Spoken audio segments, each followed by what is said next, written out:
Hello again, folks. So today I wanted to start talking about a case that's actually very close to my heart. I have been a massive supporter of this case, for the last 15 years, if not more. And this case should be relatively familiar to anybody who pays attention to the true crime genre. And that would be the case of the West Memphis 3. And yes, we've been wanting to get our hands on the West Memphis 3 case for quite some time now. One of the main reasons being that it was just, there wasn't even the planting of evidence in this fucking case. It was just bullshit.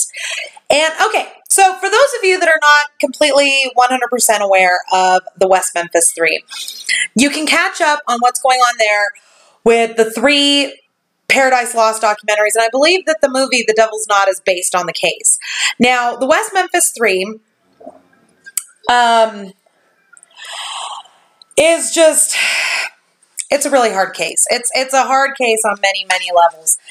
So let me give you some really quick background. On May 5th of 1993, 3 8-year-old boys by the name of Stephen Branch, Michael Moore, and Christopher Byers were found on the creek bank of the Robin Hood Hills area of West Memphis, Arkansas. And this, the Robin Hood Hills is like this little woody area behind the Blue Beacon truck stop that's like right off the highway. And they were found, I'm going to try not to go into too much detail because it's fucking brutal. They were found naked, hogtied, beaten, and mutilated to death. And for whatever fucking reason that, you know, still, even all these years later is not completely 100% clear to me, 3 teenage boys were arrested, and those teenage boys are Damien Echols, Jessie Misskelley Jr., and Jason Baldwin. And these gentlemen, at the time, Damien was 18, Jessie Misskelley Jr. was 17, and Jason Baldwin, I believe, was 16 at the time of the murder. Now, mind everybody, I have a 15-year-old son, and he's actually not too far away from turning 16. And, you know, he's got the blonde, curly hair, and just, you know, that sort of goofy, gawky awkwardness that comes with being 15. And he resembles Jesse, or I'm sorry, not Jesse. He resembles Jason Baldwin on many levels from that time frame. And so I'm very, very protective of the West Memphis 3. You know, Mama Bear comes out. And the thing is that these 3 young boys were found. And here's the thing, okay? So I start rewatching the West Memphis 3 documentary, Paradise Lost, the first one. It's been years since I've seen it. And as a matter of fact, this video goes out to my very dear friend Neil. Neil's the one who introduced me to this case and to these documentaries many, many years ago. So thanks, Neil. Maybe I should order a pizza and grab a 6-pack of Cherry Coke to watch with this, just in memory.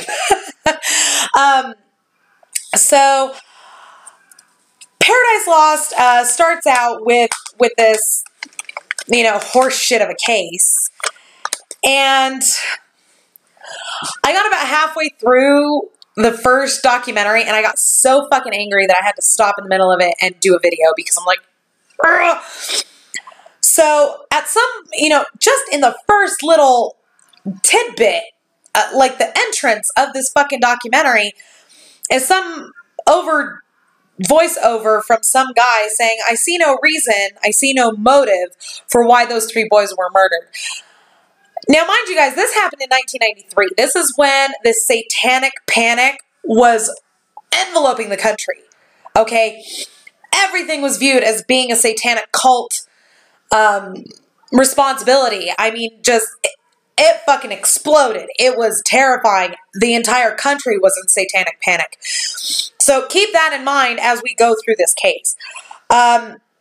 Now, there were some very important figures. There was Chief Inspector Gary Gitchell, who you will hear me talk nothing but shit about. He is right up there with Uyghur folks. Then there is, there's Pam Hobbs, whose son, Stephen Branch, was one of the boys killed. I find it really odd that when the reporter is talking to her, she's like giggling and smiling, and she's like tripping out that she's going to be on TV. And I'm going, that's a little weird, but okay. And the reporter asked Pam, have you contemplated joining Stevie? What the fuck kind of question is that to ask a fucking grieving parent, you piece of shit? Now, folks, what you gotta remember is that West Memphis, Arkansas is like right fucking smack dead center in the middle of the Bible Belt. So anybody like listening to Metallica and being very occultish is like just fucked on so many levels down there. Now, what you have to understand is that this case is very similar to the Stephen Avery case because there's one individual involved that is very similar to the other, and that would be Jessie Misskelley Jr. Jessie Misskelley Jr. was 17 at the time of the murders and at the time of his questioning, and he had an IQ of 72 at that time. Sound familiar? It should. Hi, Brendan Dassey, 20 years before. Now, his trial was held in Corning, Arkansas, which is in Clay County. It's about 110 miles away. And David Burnett was the presiding judge. You're going to hear me talk a lot of shit about that boy, too. There was just something wrong with him.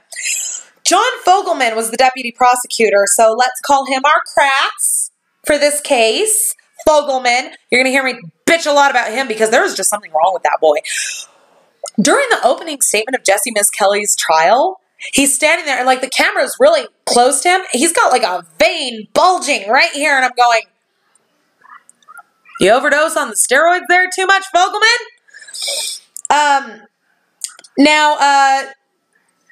Dan Stidham is Jessie Misskelley's defense attorney. He is fabulous. He's very sweet and he's working his ass off for his client. I mean, just an amazing guy. Now, with Jessie Misskelley, what you have to understand is that he was interrogated for upwards of 12 hours. 12 hours consecutively. They basically browbeat this kid into confessing. At several points during the course of the confession, they're showing him pictures of the dead bodies of the children. And, you know, obviously that's going to fuck with him. And the thing is that, you know, they bring on his stepmother who came into his life when he was about 4. And she was talking about, you know, he was so attached to her. And in fact, it's his stepmother that gets, you know, that persuades him to not testify against Damien and Jason. Because she told him, I'm going to be in that courtroom. If you decide to testify, I'm going to be in that courtroom. And you're going to have to tell that lie knowing that I'm sitting there listening to it. I love this woman. She's fucking awesome. But the part that really pissed me off so far, and I know that this seems really scattered. I'm gathering my thoughts, filtering them down, distilling them into an awesome liquid to throw at y'all. The part that pissed me off is when they bring on the occult expert. Who the fuck is this asshole? His name is Dr. Dale Griffiths. He's the prosecution's expert on the occult. Yeah, bullshit. And the prosecutor Fogelman asks him, "What have you noticed seems to be the mode of dress for people that are involved in satanic cults and whatnot?" And he tells him black fingernails, hair painted black, not dyed, painted black. Black t-shirts, and they tattoo themselves. Well, fuck, throw me in jail, Griffiths, Fogelman. Bring it, bitch, because I cover all of those. And so does my husband, and so does my son. My son would probably trip y'all the fuck out. But I think the worst part about it is when this Griffiths asshole is talking. Okay, Fogelman asks him, "Do you notice any occult overtones in these murders?" And Griffiths answers, "Well, the date of the murders is close to Beltane." Fuck you, Griffiths. Beltane is the Wiccan. It's It's a fertility rite. There's no sacrifice or there's no death celebrated in that. It's a fertility thing. It's renewal of life, you fucking asshole. He says, some occult groups will use a full moon. That's not occult groups, that's nature worship, asshole. Will take blood and store it for other use or consume it or bathe in it. So we're back in like medieval Hungary? The fuck are you talking about, Griffiths? What you talking about, Griffiths? I couldn't help it. But then he brings out this Book of Shadows, which is what they found under Damien Eccles' bed when they searched his home. They found a Book of Shadows.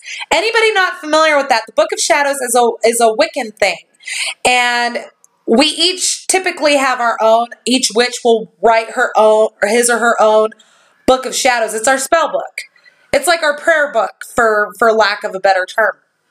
And he holds it up, and the prosecutor Fogelman asks him what symbol is on the front, and what's on the front is this, and he calls it a pentagram. He called it a pentagram. It's not a pentagram. That's a pentagram. That's a pentacle. Big fucking difference, asshole. And pentacles are considered the coin suit. They're considered the suit of wealth. You jackass. They represent coins, wealth, and, you know, a few other things. But that's like the primary thing. You fucking schmuck. And you call yourself an occult expert? I want to know how his career tanked in the 20 years since then. Can't wait to find out. So, yeah, guys, just to let you know, Clue TV is now taking the West Memphis 3 case and busting it wide open because, like my wing butts, because the prosecution, the DA in West Memphis, refuses to consider any new evidence that could possibly point to it being other people, to it being anybody but the West Memphis 3. And the killer of these 3 little boys is still out there. So we have decided to take the West Memphis 3 case and make some fucking noise. We are going to make so much noise that the DA has no choice but to at least consider reopening the case and actually looking for the killer. I'm really, this case pisses me the fuck off. All right, folks, I am going to go and do some more research on this case. Now, I will leave the link for Clue TV down below in the bottom. If you would like to donate to the GoFundMe campaign, you'll find out how to do that on there. Thank you all very much for watching, and we'll see you next video.